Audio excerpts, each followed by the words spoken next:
ഞാനിന്ന് ഡിസ്കസ് ചെയ്യാൻ പോകുന്നത് എല്ലാവർക്കും വളരെ ആവശ്യമുള്ള എന്നാൽ ഇൻട്രസ്റ്റിംഗ് ആയിട്ടുള്ള ഒരു ടോപ്പിക്കാണ് സ്ത്രീകളുടെ മെന്റൽ ഹെൽത്തിനെ കുറിച്ചിട്ട്. നമ്മളെല്ലാവരും നമ്മൾ സ്ത്രീകൾ പൊതുവെ ജീവിക്കുന്നത് നമ്മുടെ ഫാമിലിക്കും നമ്മുടെ വർക്കിനും നമ്മൾ ബാക്കി എല്ലാ കാര്യവും ശ്രദ്ധിക്കും, പക്ഷെ എപ്പോഴും നമ്മളെ തന്നെ മറക്കുന്നതാണ്. നമ്മൾ ടേക്കൺ ഫോർ ഗ്രാൻഡഡ് ആയിട്ടാണ് എടുക്കുക. സോ നമ്മൾ മനസ്സിലാക്കേണ്ടത് നമ്മുടെ ഹെൽത്ത് നമ്മൾ അത്രയും പ്രയോറിറ്റി കൊടുക്കേണ്ട ഒരു കാര്യമാണ്. ആൻഡ് എന്താണ് സ്ട്രെസ്? സ്ട്രെസ് എന്ന് പറയുന്നത് നമ്മുടെ എക്സ്പെക്ടേഷന്റെയും റിയാലിറ്റിയുടെയും ഇടയിലുള്ള ഒരു ഗ്യാപ്പാണ്. നമുക്ക് എല്ലാവർക്കും ഒരുപാട് ഡ്രീംസും അതുപോലെ തന്നെ ഒരുപാട് എക്സ്പെക്ടേഷൻ. അത് ചെയ്യണം, ഇത് ചെയ്യണം, ആ കാര്യം ചെയ്യണം, ഡെഡ് ലൈൻസും അങ്ങനെ ഒരുപാട്. സോ അതും നമ്മുടെ റിയാലിറ്റിയും നമുക്ക് അത് അച്ചീവ് ചെയ്യാൻ പറ്റുന്നുണ്ടോ എന്നുള്ളതിന്റെ അതിന്റെ ഇടയിൽ ഗ്യാപ്പാണ് നമുക്ക് സ്ട്രെസ് വരുത്തുന്നത്. സോ ഇതിന്റെ ഗ്യാപ്പ് കൂടുന്നതിനനുസരിച്ചിട്ട് ഈ എക്സ്പെക്ടേഷന്റെയും റിയാലിറ്റിയുടെയും ഗ്യാപ്പ് എത്രത്തോളം വരുന്നോ അത്രയും നമുക്ക് സ്ട്രെസ് വരുന്നുണ്ട്. നമ്മൾ സ്ത്രീകൾ സൂപ്പർ വുമൺ ആണ്. നമ്മളെ പോലെ മൾട്ടി ടാസ്കിങ് ആവാൻ ആർക്കും പറ്റില്ല. ആ ക്രെഡിറ്റ് എന്തായാലും വേറെ ആർക്കും കൊടുക്കാൻ പറ്റില്ല. ഈ വീഡിയോ ഇപ്പോൾ നിങ്ങൾ കണ്ടുകൊണ്ടിരിക്കുമ്പോൾ തന്നെ നിങ്ങളുടെ മനസ്സിൽ കൂടെ പല കാര്യങ്ങളായിരിക്കും. ഇന്ന് സ്കൂളിൽ കുട്ടി ഭക്ഷണം കഴിച്ചോ, നാളെ വൈകുന്നേരം വന്നു കഴിഞ്ഞാൽ എന്താ ചെയ്യുക, അല്ലെങ്കിൽ നാളെ എന്താ പ്രിപ്പയർ ചെയ്യുക, അല്ലെങ്കിൽ ജോബിന്റെ കാര്യങ്ങൾ, ഇത്രയും കാര്യങ്ങൾ ഒരുമിച്ച് ചെയ്യാൻ വേറെ ആരെ കൊണ്ട് പറ്റില്ല. സോ അത്രയും ചെയ്യുമ്പോൾ നാച്ചുറലി നമുക്ക് ഒരുപാട് കാര്യങ്ങൾ ചെയ്യുന്നതിന്റെ ആ ഒരു ക്ഷീണവും നമ്മുടെ ആ ഒരു ആങ്സൈറ്റിയും ഫ്രസ്ട്രേഷനും, ചിലപ്പോൾ നമുക്ക് വർക്ക് ഷെയർ ചെയ്യാൻ ആരും ഉണ്ടാവില്ല, ഡെഡ് ലൈൻസ് ഉണ്ടാവും, ഇങ്ങനെ പലതും വരുമ്പോൾ ഓട്ടോമാറ്റിക് ആയിട്ട് ആ ഫ്രസ്ട്രേഷൻ ഒക്കെയാണ് നമുക്ക് സ്ട്രെസ് ആയിട്ട് കൺവേർട്ട് ആവുന്നത്. വേൾഡിൽ ഒരു സർവേ കണ്ടക്ട് ചെയ്തപ്പോൾ പല രാജ്യങ്ങളിലെയും സ്ത്രീകളുടെ സ്ട്രെസ് ലെവൽ നോക്കിയപ്പോൾ നമ്മുടെ രാജ്യം ഇന്ത്യയാണ് സ്ട്രെസ് ലെവലിൽ സ്ത്രീകൾക്ക് ഏറ്റവും മുന്നിട്ട് നിൽക്കുന്നത്. ആൻഡ് അതിൽ തന്നെ 87% സ്ത്രീകൾ സ്ട്രെസ്ഡ് ആണ്. കാരണം അവർക്ക് പ്രോപ്പറായിട്ട് റിലാക്സ് ചെയ്യാനുള്ള ടൈം കിട്ടുന്നില്ല. സോ ഇത്രയും കാര്യങ്ങൾ ഞാൻ ഈ നേരത്തെ പറഞ്ഞ കാര്യങ്ങളുണ്ട്. എന്തായാലും നമ്മൾ സ്ട്രെസ്ഡ് ആയിരിക്കും, പക്ഷേ നമ്മൾ അതിനെ ആ സ്ട്രെസ്സിനെ എക്സ്പ്രസ് ചെയ്തേ മതിയാവും. നമുക്ക് ആ സ്ട്രെസ്സിൻ്റെ നമ്മൾ മറ്റൊരാളോട് പറയാണ്ടിരുന്നു കഴിഞ്ഞാൽ over A period of time ആ സ്ട്രെസ് നമ്മുടെ ഉള്ളിൽ ഇരുന്ന് അക്യുമുലേറ്റ് ചെയ്തിട്ട് നമുക്കത് ഫിസിക്കൽ സിംറ്റംസ് ആയിട്ടും, അതായത് ഫിസിക്കൽ ലക്ഷണങ്ങളായിട്ടും ഓരോ അസുഖങ്ങളായിട്ടും നമുക്കത് മാനിഫെസ്റ്റ് ചെയ്യാൻ തോന്നും. സോ സ്ട്രെസ് എന്നുള്ളത് ഏതൊരു അസുഖത്തിന്റെയും ഒരു ലക്ഷണം പോലത്തെ ഒരു സിംറ്റം മാത്രമാണെന്ന് മനസ്സിലാക്കിയിട്ട് നമ്മളത് എക്സ്പ്രസ് ചെയ്യേണ്ട ഒരു കാര്യമാണ്. ഇനി അടുത്ത് നമ്മൾ നോക്കുന്നത് നമുക്ക് ഈ സ്ട്രെസ്സിന്റെ ഒക്കെ സോഴ്സ് എന്താണെന്നുള്ളതാണ്. മെയിൻ ആയിട്ട് ഞാൻ പറഞ്ഞതുപോലെ തന്നെ നമുക്ക് ഈ വർക്കും ലൈഫും ബാലൻസ് ചെയ്യാനുള്ള ഒരു ബുദ്ധിമുട്ടാണ്. ഇപ്പോഴത്തെ എല്ലാ സ്ത്രീകളും വർക്കിംഗ് ആയിരിക്കും, ഒട്ടുമിക്ക പേരും അല്ലെ. സോ നിങ്ങൾക്ക് ആ വർക്കും ലൈഫും ബാലൻസ് ചെയ്യാൻ പറ്റാത്തത് കൊണ്ടാണ് കൂടുതലും സ്ട്രെസ് വരുന്നത്. അതുപോലെ തന്നെ ഇനി റിലേഷൻഷിപ്സിലായിട്ടുള്ളവർക്കും റിലേഷൻഷിപ്പിന്റെ ഇടയിലും പല സ്ട്രെസ് നമുക്ക് വരാം. ഫാമിലിയിലായാലും അതേപോലത്തെ റിലേറ്റീവ്സിന്റെയും എല്ലാം കൂടെ മാനേജ് ചെയ്യാനും കോപ്പ് ചെയ്യാനും പറ്റാത്തതിൽ നിന്ന്. ആൻഡ് ഇനി വേറൊരു കാര്യം, സർഫസ് ആക്ടിംഗ് എന്ന് പറയും. നമ്മൾ ഈ ഒരുപാട് കാര്യങ്ങൾ ചെയ്യുമ്പോൾ, ഇപ്പൊ ഫോർ എക്സാമ്പിൾ ഞാനിപ്പോൾ എന്തെങ്കിലും കാര്യം കൊണ്ട് സ്ട്രെസ്ഡ് ആയിട്ട് എനിക്ക് മനസ്സിൽ എന്തെങ്കിലും വിഷമം ഉണ്ടാവും, പക്ഷെ എനിക്കത് മനസ്സിൽ എക്സ്പ്രസ് ചെയ്യാനോ പുറത്ത് എക്സ്പ്രസ് ചെയ്യാനുള്ള ടൈമില്ല. കാരണം എനിക്കത് കാരണം എനിക്ക് ചുറ്റും ഒരുപാട് കാര്യങ്ങൾ ചെയ്യാനുണ്ട്. അതിന്റെ ഇടയിൽ എന്റെ സ്ട്രെസ് എനിക്ക് ആരോടും ഷെയർ ചെയ്യാനും എന്റെ ഫീലിങ്സ് എക്സ്പ്രസ് ചെയ്യാനുള്ള, സോ ഞാൻ എന്റെ ഫീലിങ്സിനെ പർപ്പസ്ഫുള്ളി സപ്രസ് ചെയ്യാണ്. അതായത് എനിക്ക് അപ്പോൾ ആ ഒരു ഫീലിംഗ്, എനിക്കിപ്പോൾ വിഷമമാണ്, ആ വിഷമം ഒന്ന് വെന്റ് ഔട്ട് ചെയ്യാനുള്ള സമയമില്ല. അപ്പൊ ഞാൻ എന്ത് ചെയ്യും, പോട്ടെ സാരില്ല എന്ന് പറഞ്ഞിട്ട് എന്റെ ഉള്ളിൽ തന്നെ ആ ഫീലിങ്സ് ഇരിക്കുമ്പോൾ ഓവർ പീരീഡ് ഓഫ് ടൈം എന്റെ മനസ്സ് ഒന്ന് ലോ ആയി തുടങ്ങും, എന്റെ മൂഡ് ലോ ആയി തുടങ്ങും. സോ നമുക്ക് പ്രോപ്പർ ആയിട്ടുള്ള നമ്മുടെ ആ ടൈമിലുള്ള പെർട്ടിക്കുലർ ടൈമിലുള്ള ഇമോഷൻ എന്താണോ അത് നമുക്ക് എക്സ്പ്രസ് ചെയ്യാൻ പറ്റിയാലേ നമുക്ക് അതിനെ ഓവർകം ചെയ്യാൻ പറ്റുള്ളൂ. ആൻഡ് അതും ഒരു മെയിൻ കാരണമാണ് സ്ട്രെസ് വരാനുള്ളത്. ഇനി നമുക്ക് ഈ സ്ട്രെസ്സിനെ എങ്ങനെ ഡീൽ ചെയ്യാമെന്ന് നോക്കാം. ഫസ്റ്റ് ഓഫ് ഓൾ നമ്മൾ മനസ്സിലാക്കേണ്ടത്, നമ്മൾ ശരിയാണ്, നമ്മൾ ബാക്കിയുള്ളവരെയും എല്ലാവരെയും ടേക്ക് കെയർ ചെയ്യണം, പക്ഷെ നമ്മൾ നമ്മളെയും കെയർ ചെയ്യണം. അതാണ് നമ്മൾ ഒട്ടും ചെയ്യാത്തൊരു കാര്യം. എനിക്ക് റീസെന്റ് ഒരു പേഷ്യന്റ് വന്നപ്പോൾ ഹസ്ബൻഡും വൈഫും രണ്ടുപേരും ഡയബറ്റിക് ആയിരുന്നു. അപ്പൊ ഹസ്ബൻഡ് നോക്കുമ്പോൾ ബ്ലഡ് ഷുഗേഴ്സ് നോക്കുമ്പോൾ ഹസ്ബൻഡിന്റെ ബ്ലഡ് ഷുഗേഴ്സ് ഒന്ന് കൺട്രോൾഡ് ആയിട്ടോ, വൈഫിന്റെ നോക്കുമ്പോൾ ഭയങ്കര ഷൂട്ടപ്പ് ആയിരിക്കണം.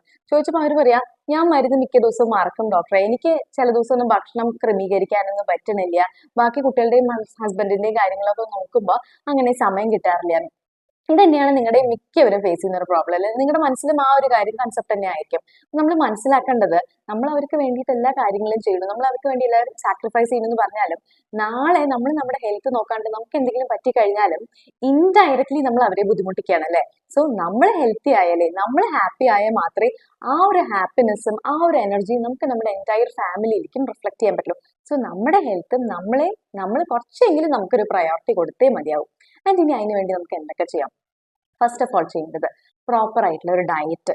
നമ്മളും ഹെൽത്തി ആയിട്ടുള്ള പ്രോപ്പർ ഡയറ്റ് എന്ന് പറഞ്ഞാൽ വാരി വലിച്ച് കഴിച്ച് ഒരു അൺഹെൽത്തി ആയിട്ട് കഴിക്കാന്നല്ല, ഹെൽത്തി ആയിട്ട് കഴിക്കുന്ന കാര്യം ഹെൽത്തി ആയിട്ടുള്ളത് കഴിക്കുക. അതുപോലെ തന്നെ റെഗുലർ ആയിട്ട് എക്സസൈസ് ചെയ്യുക. ജിമ്മിൽ പോകാനൊന്നും അല്ല ഞാൻ ഉദ്ദേശിക്കുന്നത്. ഒരു ആഴ്ചയിൽ 5 ദിവസം 20 മിനിറ്റ്സ് എങ്കിലും ഒരു ബ്രിസ്ക് വാക്കിങ്ങോ അല്ലെങ്കിൽ ഇൻ ബിറ്റ്വീൻ, ഇപ്പൊ നിങ്ങൾക്ക് ഒരു അറ്റ് സ്ട്രെച്ച് ഒരു 20 മിനിറ്റ്സ് കിട്ടിയില്ലെങ്കിലും മോർണിംഗ് ഒരു 10 മിനിറ്റ്സ്, ഈവനിങ് ഒരു 10 മിനിറ്റ്സ് ആയിട്ട് സ്പ്ലിറ്റ് അപ്പ് ചെയ്തിട്ട് എങ്ങനെയെങ്കിലും ഒരു 20 മിനിറ്റ് എങ്കിലും ഒരു എക്സസൈസ് ചെയ്യാൻ നോക്കുക. അതുപോലെ തന്നെ ഉറക്കം വളരെ ഇമ്പോർട്ടന്റ് ആണ്. ഒരു 2-3 ദിവസം നിങ്ങളൊന്ന് ഉറങ്ങാണ്ടിരുന്ന് നോക്കൂ.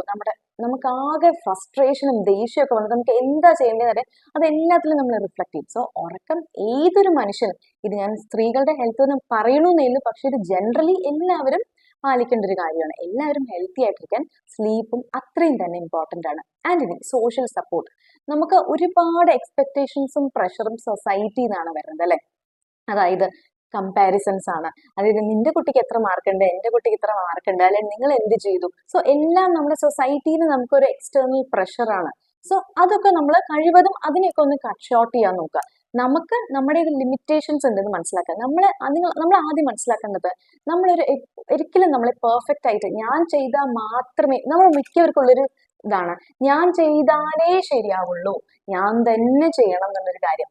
അതാദ്യം ഒന്ന് മാറ്റി വെക്കുക. അതായത് ഞാൻ ചെയ്താലേ, എന്റെ കുട്ടിക്ക് ഞാൻ ഫുഡ് കൊടുത്താലേ കഴിക്കുള്ളൂ, അല്ലെങ്കിൽ ഈ കാര്യം ഞാൻ ചെയ്താലേ ശരിയാവുള്ളൂ എന്നുള്ള ആ ഒരു പെർഫെക്ഷൻ നമ്മൾ എക്സ്പെക്ട് ചെയ്യണമെന്ന് കുറയ്ക്കുക. നമുക്ക് പറ്റില്ല, നമ്മൾ ഹ്യൂമൻ ബീങ്സ് ആണ്, നമുക്കും ലിമിറ്റേഷൻസ് ഉണ്ട്. ഒരു ദിവസം നമ്മളും പനി പിടിച്ച് കിടക്കാം, നമുക്കും വയ്യാണ്ടാവാം. സോ അങ്ങനെ വരുന്ന സമയത്ത് നമ്മുടെ വർക്കിനെ ഒന്ന് എന്താ പറയാ, വേറൊരാൾക്ക് ഒന്ന് ഷെയർ ചെയ്യാൻ, ആ ഒരു ടാസ്ക് ഒന്ന് ഷെയർ ചെയ്യാനുള്ളൊരു ടെൻഡൻസി പതുക്കെ ഒന്ന് ശീലിച്ചു തുടങ്ങും. അതായത് ഇപ്പോൾ ലൈഫിലാണെങ്കിൽ പാർട്ട്ണർക്കോ അല്ലെങ്കിൽ വർക്ക് ചെയ്യുന്നവിടെ ആണെങ്കിലും കൊളീഗിനോ ഒന്നൊന്ന് ടാസ്ക് ഡെലിഗേറ്റ് ചെയ്യുക. ഞാൻ ചെയ്താലേ ശരിയാവുള്ളൂ എന്നുള്ള ആ ഒരു വാശി പിടിക്കാതിരിക്കുക. അവര് ചെയ്താലും ശരിയാവും. കാരണം ഒരുപാട് നമ്മളെ ഓവർലോഡും ഓവർ സ്ട്രെസ്സും ചെയ്ത് കഴിഞ്ഞാൽ ഓട്ടോമാറ്റിക്കലി കുറച്ച് കഴിയുമ്പോൾ നമുക്ക് ആ ഒരു സ്ട്രെസ് വന്നിട്ട് നമ്മൾ വയ്യാതാവും. സോ കുറച്ചൊന്ന് ടാസ്ക് വേറൊരാളെയും ഏൽപ്പിക്കുക. അതുപോലെ തന്നെ ഇനി ഏറ്റവും ശ്രദ്ധിക്കേണ്ടത് എപ്പോഴും നമ്മൾ അസേർട്ടീവ് ആവുക. അതായത് നമ്മുടെ ഫീലിങ്സ് എന്താണെന്നുള്ളത് ആദ്യം മനസ്സിലാക്കുക. നമുക്ക് എന്താണോ വേണ്ടത്, നമ്മുടെ പ്രോബ്ലംസ് എന്താണോ അത് ആദ്യം മനസ്സിലാക്കിയിട്ട് അസേർട്ടീവ് ആയിട്ടിരിക്കുക. അതായത് പാസീവ് ആവരുത്, അഗ്രസീവ് ആവരുത്. ഇപ്പൊ നമുക്ക് എന്റെ മനസ്സിൽ എന്തെങ്കിലും ഒരു വിഷമം ഉണ്ടെന്നുണ്ടെങ്കിൽ ഞാൻ ഒന്നും പറയണ്ട, ആരോടും പറഞ്ഞിട്ടൊന്നും കാര്യമില്ല, അങ്ങനത്തെ ഒരു ഫേസിലേക്കും പാസീവ് ആയിട്ടും പോകരുത്. അതുപോലെ തന്നെ ഞാൻ ഭയങ്കര ഒരു അഗ്രസീവായിട്ട് ഇമ്പൾസീവായിട്ട് ഒരുപാട് ഷൗട്ട് ചെയ്ത് അതിനെ എക്സ്പ്രസ് ചെയ്യരുത്. നേരെ മറിച്ച് നോർമലി ഒന്ന് സെറ്റിലായിട്ട് ഒന്ന് നോർമൽസിയിൽ ഒന്ന് ഇത് എക്സ്പ്ലെയിൻ ചെയ്യാം. അപ്പൊ നമുക്ക് നമ്മുടെ മനസ്സിലുള്ള ഇമോഷൻസ് മറ്റൊരാൾക്ക് കൺവേ ചെയ്യാൻ, പാർട്ട്ണർക്കാണെങ്കിലും ഓപ്പോസിറ്റുള്ള ആളോട് കൺവേ ചെയ്യും ഒരു ബെറ്റർ വേയിൽ. നേരെ മറിച്ച് ഇപ്പൊ ഞാൻ തന്നെ ഭയങ്കര റേസ് ചെയ്ത് ഭയങ്കര എന്താ പറയാ എന്റെ ഇമോഷൻ ഫുള്ളി ഞാൻ ആ ഒരു ഷൗട്ട് ചെയ്ത് പറഞ്ഞു കഴിഞ്ഞാൽ അവർ വിചാരിക്കും ഇത് എന്താ ഇങ്ങനെ പറയണേ വിചാരിക്കും അല്ലെ. ഒന്നും പറയാണ്ടിരുന്നാലും ഓപ്പോസിറ്റുള്ള ആൾക്ക് അറിയില്ല. ഇപ്പൊ നമ്മൾ മിക്കവരും പറയും എന്നെ മനസ്സിലാക്കണേ ഇല്ല പറയും. എങ്ങനെ മനസ്സിലാക്കും? നമ്മൾ മനസ്സിലാക്കേണ്ടത് നമ്മളൊക്കെ ഡിഫറെന്റ് ആയിട്ടുള്ള ഇൻഡിവിജ്വൽ ആണ്, വേറെ വേറെ ഫാമിലീസ് നിന്ന് വരുന്നവരാണ് അല്ലെ. സോ നമ്മൾ പറഞ്ഞാൽ മാത്രമേ അവർക്ക് അറിയുള്ളൂ. അതുകൊണ്ടാണ് ഏതൊരു റിലേഷൻഷിപ്പിലും നമ്മൾ ആ ഒരു ടൈം എടുക്കണം മനസ്സിലാക്കാനതും. അതുപോലെ എൻ്റെ ഉള്ളിലുള്ളത് ഞാൻ പറയാതെ എങ്ങനെയാ മറ്റൊരാൾക്ക് മനസ്സിലാവുക? ഞാൻ പറഞ്ഞു എന്നിട്ടും അവർക്ക് മനസ്സിലാവുന്നില്ലെങ്കിൽ ശരി, ആദ്യം നമ്മൾ പ്രോപ്പറായിട്ട് കമ്മ്യൂണിക്കേറ്റ് ചെയ്യുക. എൻ്റെ ആവശ്യങ്ങൾ ഇതൊക്കെയാണ്, എൻ്റെ ഇഷ്ടങ്ങൾ അതൊക്കെയാണ്, എൻ്റെ വിഷമങ്ങളും എൻ്റെ പ്രശ്നങ്ങളും ഇതാണെന്ന് പ്രോപ്പറായിട്ട് കമ്മ്യൂണിക്കേറ്റ് ചെയ്യുക. ഈ കമ്മ്യൂണിക്കേഷൻ ഇല്ലാത്തത് കൊണ്ടാണ് മിക്ക ഫാമിലിയിലും മിക്ക റിലേഷൻഷിപ്സിലും പ്രോബ്ലം വരുന്നത്. നമ്മളൊരു സർവേ ചെയ്തതിൽ നമ്മുടെ പാർട്ട്ണറോട്ട് പ്രോപ്പറായിട്ട് കമ്മ്യൂണിക്കേറ്റ് ചെയ്യുന്ന സ്ത്രീകളുടെ മെന്റൽ ഹെൽത്ത് കമ്മ്യൂണിക്കേറ്റ് ചെയ്യാത്ത സ്ത്രീകളെക്കാട്ടിലും 4 മടങ്ങ് ബെറ്റർ ആണ്. സോ കമ്മ്യൂണിക്കേഷൻ വളരെ ഇമ്പോർട്ടൻ്റ് ആണ്. ആൻഡ് ഇനി അടുത്ത ഏറ്റവും ഇമ്പോർട്ടൻറ്റ് പോയിന്റ് എന്ന് പറഞ്ഞു കഴിഞ്ഞാൽ നമ്മൾ നമ്മുടെ ഹാപ്പിനെസ് കണ്ടുപിടിക്കുക. ഒരിക്കലും മറ്റൊരാൾ എന്നെ ഹാപ്പി ആക്കണില്ല, അവരെന്നെ ഹാപ്പി ആക്കണില്ല, ഇവരെ ഞാൻ സന്തോഷിക്കാൻ വേണ്ടി ഒന്നും ചെയ്യില്ല എന്ന് പറയാണ്ട് നമ്മൾ തന്നെ നമ്മുടെ സോഴ്സ് ഓഫ് ഹാപ്പിനെസ് കണ്ടുപിടിക്കുക. അതായത് ഇപ്പൊ നിങ്ങൾ എല്ലാവരും പറയും, മിക്കവരും കല്യാണം കഴിഞ്ഞതിന് മുമ്പ് ഒരുപാട് ഡ്രീംസും എക്സ്പെക്ടേഷനും ഒക്കെ ഉണ്ടായിരുന്നവരായിരിക്കും. നമ്മുടെ ഫാമിലിയുടെ ആ ഒരു തിരക്ക് കാരണവും ഒരുപാട് ഇത് കാരണം നമുക്കതൊക്കെ വിട്ടുപോയവരായിരിക്കും. ഇപ്പൊ നിങ്ങൾ ഒരുപാട് ടാലന്റഡ് ആയിരുന്നവരായിരിക്കും. ഓവർ പീരീഡ് ഓഫ് ടൈം കുട്ടികളെയും മക്കളുടെയൊക്കെ ആ ഒരു ടെൻഷനിലും ഇതിലൊക്കെ നമ്മളത് വിട്ടുപോയിട്ടുണ്ടാവും. സോ പതുക്കെ അതൊക്കെ ഒന്ന് പൊടിതെട്ടി എടുക്കുക. അതായത് ഇനിയിപ്പോ ചിലവരുണ്ടാവും എനിക്ക് ഒന്നും ഇൻട്രസ്റ്റ് ഇല്ല, അങ്ങനെയുള്ള ആരും ഉണ്ടാവില്ല. അങ്ങനെ നിങ്ങൾക്ക് തോന്നുന്നുണ്ടെങ്കിൽ നിങ്ങൾ ഇതുവരെ നിങ്ങൾക്ക് എന്താണോ ഇൻട്രസ്റ്റ് എന്നുള്ളത് കണ്ടുപിടിക്കാത്തവരായിരിക്കും. സോ ഒരു ദിവസം ഒരു 10 മിനിറ്റ് എങ്കിലും ഒരു സെൽഫ് കെയർ, അതൊരു മീ ടൈം, അത് ഏതൊരു മനുഷ്യനും വളരെ അത്യാവശ്യമാണ്.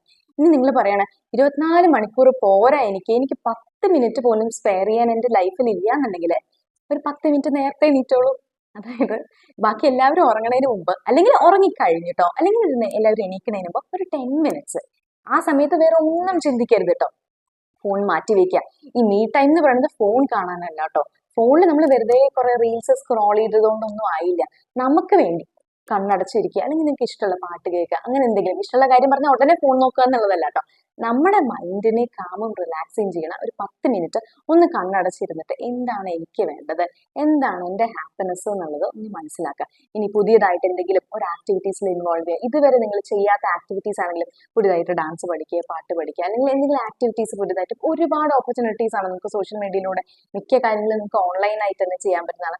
അങ്ങനത്തെ പുതിയ പുതിയ കാര്യങ്ങൾ എക്സ്പ്ലോർ ചെയ്യുക. ആൻഡ് നമുക്ക് വേണ്ടി ഒരു ടൈം നമ്മൾ സ്പെൻഡ് ചെയ്യാം.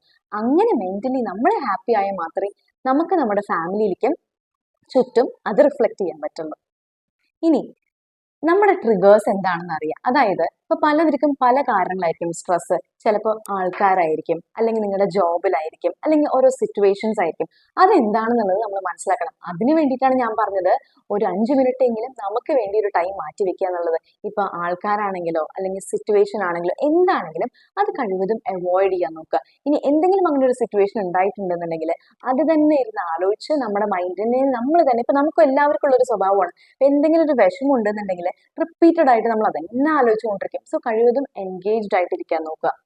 അത് വിട്ട് കളയാ. ഒരിക്കലും നമുക്ക് സംഭവിച്ചു പോയ ഒരു കാര്യത്തിന് നമുക്ക് ഒന്നും ചെയ്യാൻ പറ്റില്ല. സോ അതിനെ ഓവർകം ചെയ്യാൻ നമ്മൾ കഴിവതും ഒരു സിറ്റുവേഷൻ ആണെങ്കിലോ ആളാണെങ്കിലോ നിങ്ങൾക്ക് അവരോട് സംസാരിച്ച് അത് സോൾവ് ചെയ്യാൻ പറ്റുന്നുണ്ടെങ്കിൽ പ്രോപ്പറായിട്ട് കമ്മ്യൂണിക്കേറ്റ് ചെയ്യുക. ഇല്ല എന്നുണ്ടെങ്കിൽ കഴിവതും അതിനൊരു പോസിറ്റീവ് സെൻസിൽ എടുക്കുക. പോസിറ്റീവ് ആറ്റിറ്റ്യൂഡ് എന്നുള്ളത് വളരെ ഇമ്പോർട്ടൻ്റ് ആണ്. നമ്മൾ ഒരു 100 പ്രാവശ്യം എന്നെ കൊണ്ട് പറ്റില്ല പറ്റില്ല പറ്റില്ല, അതിപ്പോൾ ഏതൊരാൾ കൂട്ടോ, ഇപ്പൊ ഒരു കുട്ടി എക്സാമിന് പോവുകയാണെങ്കിലും അല്ലെങ്കിൽ നിങ്ങളൊരു ഇന്റർവ്യൂവിന് പോവുകയാണെങ്കിലും എന്നെ കൊണ്ട് പറ്റും തോന്നുന്നില്ല, ഇത് എനിക്ക് ശരിയാവില്ല എന്നൊരു 10 പ്രാവശ്യം പറഞ്ഞു നോക്കി, നിങ്ങൾക്ക് ഒരിക്കലും അത് നന്നായിട്ട് പെർഫോം ചെയ്യാൻ പറ്റില്ല. നേരെ മറിച്ച് നിങ്ങൾ എത്ര പ്രാക്ടീസ്ഡ് ആയിട്ടും അല്ലെങ്കിൽ നിങ്ങൾക്ക് എത്ര അതിന് നിങ്ങൾ പ്രിപ്പയർ ചെയ്തിട്ടില്ലെങ്കിൽ പോലും എന്നെ കൊണ്ട് പറ്റും എന്നൊന്ന് സ്ട്രോങ് ആയിട്ട് പറഞ്ഞു നോക്കിയാൽ ഡെഫിനറ്റ് ആയിട്ടും അത് നിങ്ങൾക്ക് ചെയ്യാൻ പറ്റും. സോ ആറ്റിറ്റ്യൂഡ് എപ്പോഴും പോസിറ്റീവ് ആയിരിക്കണം. നമുക്കൊരു കോൺഫിഡൻസ് വേണം. വേറൊരാൾ ഇപ്പൊ ആരും നിങ്ങളെ അപ്രിഷിയേറ്റ് ചെയ്യണമെന്നില്ല. നമ്മളെ സ്വയം അപ്രിഷിയേറ്റ് ചെയ്യണം. അവരെന്നെ നല്ലത് പറഞ്ഞില്ലല്ലോ, ഞാൻ ഇത്രയും ചെയ്തിട്ടും എനിക്ക് ഒരു അപ്രിസിയേഷനും കിട്ടില്ലല്ലോ. ആദ്യം നമ്മളാണ് നമ്മളെ അപ്രിഷിയേറ്റ് ചെയ്യേണ്ടത്. ഞാൻ നല്ലതാണ്, എനിക്ക് കഴിവുണ്ട്, ഞാൻ കോൺഫിഡന്റ് ആണെന്നുള്ള ആ ഒരു പോസിറ്റീവ് റീഇൻഫോഴ്സ്മെന്റ് നമ്മളാണ് നമുക്ക് കൊടുക്കേണ്ടത്. സോ ഒരു പോസിറ്റീവ് ആറ്റിറ്റ്യൂഡ് നമുക്ക് എപ്പോഴും വേണ്ടതാണ്. ഇനി എല്ലാവർക്കും ചെയ്യാൻ പറ്റുന്ന ഒരു കാര്യമാണ് പ്ലാൻ അഹെഡ്. അതായത് ഇപ്പൊ നമുക്ക് സ്ത്രീകൾക്ക് ഇപ്പോൾ ഞായറാഴ്ച നിങ്ങൾക്ക് ഒരു അവധി ഉണ്ടെന്നുണ്ടെങ്കിൽ ആ ഒരു നെക്സ്റ്റ് വീക്കിലേക്കുള്ള കാര്യം ഒന്ന് നേരത്തെ പ്ലാൻ ചെയ്യാം. അതായത് ഇപ്പൊ കുട്ടികൾക്ക് ഷെഡ്യൂൾ ചെയ്യാം. ഈവൻ എന്ത് ഭക്ഷണം ഉണ്ടാക്കണം ആ ഒരാഴ്ച എന്നുള്ളത് പോലും അങ്ങനെ ചെറിയ ചെറിയ കാര്യങ്ങൾ. അതേപോലെ നമുക്ക് ഇപ്പൊ എന്തെങ്കിലും ഇവന്റ്സ് ഉണ്ടാവും. സോ എല്ലാ കാര്യങ്ങളും കൂടെ എങ്ങനെ മാനേജ് ചെയ്യണമെന്ന് ഒന്ന് പ്ലാൻ ചെയ്യാം. അങ്ങനെ നമ്മൾ പ്ലാൻ ചെയ്യണമെന്നുണ്ടെങ്കിൽ നമുക്ക് എല്ലാം ഒന്നും മിസ് ചെയ്യാതെ നമുക്ക് എല്ലാ കാര്യങ്ങളും ചെയ്യാൻ പറ്റും. ആൻഡ് ഇനി ടേക്ക് എ ബ്രേക്ക്, റിലാക്സേഷൻ, അത് വളരെ ഇമ്പോർട്ടൻ്റ് ആണ്. എല്ലാ സ്ട്രെസ്സും കഴിഞ്ഞ് കുറച്ച് നേരമെങ്കിലും അൺവൈൻഡ് ചെയ്യുക. നമുക്ക് ഇഷ്ടമുള്ള കാര്യങ്ങൾ ചെയ്യാം. ഇഷ്ടമുള്ള സ്ഥലമാവാം, അങ്ങനെയാണെങ്കിൽ അതൊന്ന് വിസിറ്റ് ചെയ്യുക. ഇനി വീട്ടിൽ കുറച്ച് നേരം വെറുതെ ഇരിക്കാനാണ് നിങ്ങൾ ഇഷ്ടപ്പെടുന്നതെന്നുണ്ടെങ്കിൽ അതും നല്ലതാണ്. ഇനി നമ്മളെല്ലാവരും നമ്മൾ എന്തുകൊണ്ടാണ് ഫ്രണ്ട്സിന്റെ മീറ്റപ്പ് ഒക്കെ ഇത്രയും എൻജോയ് ചെയ്യുന്നത്? നമ്മൾ എത്ര ഏജ് ആയാലും നമ്മൾ ഫ്രണ്ട്സിന്റെ ഒരു 10ാം ക്ലാസ്സിന്റെ ഒരു ഗെറ്റ് ടുഗദർ നമ്മൾ എല്ലാവരും എൻജോയ് ചെയ്യില്ല, അല്ലെങ്കിൽ ഏതൊരു ഗെറ്റ് ടുഗദർ. എന്തുകൊണ്ടാണ്? കാരണം ആ ഒരു ഗ്യാതറിംഗിൽ പോയാൽ നമ്മളെല്ലാവരും കുട്ടികളുടെ മനസ്സാണ്, നമ്മുടെ ആ പഴയ മെമ്മറീസും ആ കുട്ടിക്കാലമാണ് നമുക്ക് ഏറ്റവും ഒരു ഹാപ്പിനെസ് തരുന്നത് അല്ലേ. സോ അങ്ങനെയാണ് നമ്മൾ ഒരുപാട് വർഷമായിട്ട് വിളിക്കാത്ത ഫ്രണ്ട്സ് ഉണ്ടാവും. നമ്മൾ ഫ്രണ്ട്സിനോട് സംസാരിക്കുമ്പോൾ നമുക്ക് ഏറ്റവും റിലാക്സേഷൻ ആണ്. സോ അങ്ങനെയുള്ള ആൾക്കാരുണ്ടെന്നുണ്ടെങ്കിൽ ഇടയ്ക്ക് അവരോടൊന്ന് സംസാരിക്കും. ഇത്രയും കാലമായല്ലോ, ഞാൻ ഇനി അവരെ വിളിച്ചാൽ അവരെന്ത് വിചാരിക്കും? അങ്ങനെ ഒന്നും വിചാരിക്കണ്ട, ഒന്ന് വിളിച്ചു നോക്കൂ, അവരും അതായിരിക്കും എക്സ്പെക്ട് ചെയ്യണത്. സോ അങ്ങനെ നമുക്ക് ഹാപ്പി മൂമെന്റ്സ് എങ്ങനെയൊക്കെ ക്രിയേറ്റ് ചെയ്യാൻ പറ്റും അങ്ങനെയൊക്കെ ചെയ്യാൻ മൈൻഡ് എപ്പോഴും ഹാപ്പി ആക്കി വെക്കുക. ഞാൻ ഇന്ന് ഈ ഒരു വീഡിയോ ഷെയർ ചെയ്തതുകൊണ്ട് നിങ്ങൾ പലർക്കും ഇത് നിങ്ങൾക്ക് റിലേറ്റ് ചെയ്യാൻ പറ്റിയെന്നുണ്ടെങ്കിൽ അത് അത്രത്തോളം സ്ട്രെസ് മെന്റലി നിങ്ങൾ ഫേസ് ചെയ്യുന്നത് കൊണ്ടാണ്. സോ മെന്റൽ ഹെൽത്ത് എന്ന് പറയുന്നത് വളരെ ഇമ്പോർട്ടൻ്റ് ആണ്. കാരണം നമ്മൾ മെന്റലി ഹാപ്പി ആണെങ്കിൽ നമുക്ക് എല്ലാ കാര്യത്തിലും അത് റിഫ്ലക്ട് ചെയ്യും. ഈവൻ നിങ്ങൾ മെന്റലി എന്തെങ്കിലും നിങ്ങൾക്ക് സ്ട്രെസ് ഉണ്ടെന്നുണ്ടെങ്കിൽ അത് ഫിസിക്കലി ആയിട്ടായിരിക്കും, അതായത് രോഗലക്ഷണങ്ങളും രോഗങ്ങളായിട്ടായിരിക്കും നിങ്ങൾക്ക് വരുന്നത്. സോ മെന്റൽ ഹെൽത്ത് വളരെ ഇമ്പോർട്ടൻ്റ് ആണ്. നിങ്ങൾക്ക് എന്തെങ്കിലും ഡൗട്ട്സ് ഉണ്ടെന്നുണ്ടെങ്കിൽ നമുക്ക് ഡിസ്കസ് ചെയ്യാം.